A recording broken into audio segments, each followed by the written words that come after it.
On to an accused bank robber and cop killer cornered and taken down. Tonight, our first glimpse inside the Compass Bank in Phoenix and the terrifying moments before that suspect's crime spree came to a deadly end. ABC 15's Allison Rodriguez is live. She's been following this story from the start.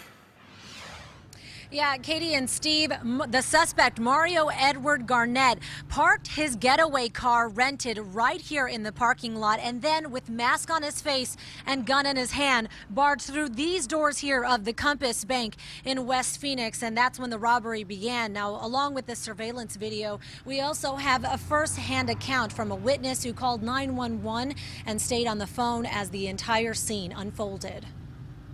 I just saw somebody run into the Compass Bank on Thomas and 34th Avenue with a mask on. He didn't know it yet, but this caller was about to witness the end of a multi-state manhunt for a suspected killer. He had a gray bandana around his mouth, covering his eyes and his face.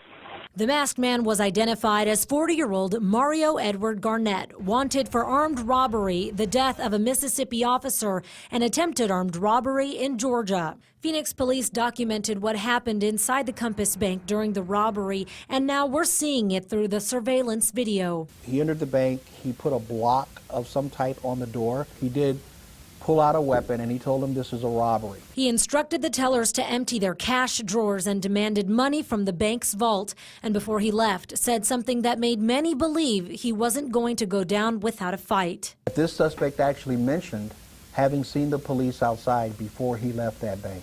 Moments later, Garnett made his last stand against police. There he goes. He's running out. He's running out. They're shooting. They're shooting. Holy crap. The guy pulled the gun, started shooting at the officer. One guy down. He's down. God, that's crazy.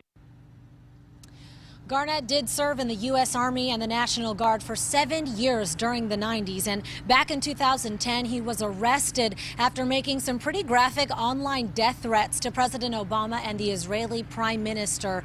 Now, no one really knows what he was doing in Arizona or where he had planned to go next, Katie and Steve. Yeah, sounds like we're lucky he didn't hurt somebody else there. Thank you, Allison.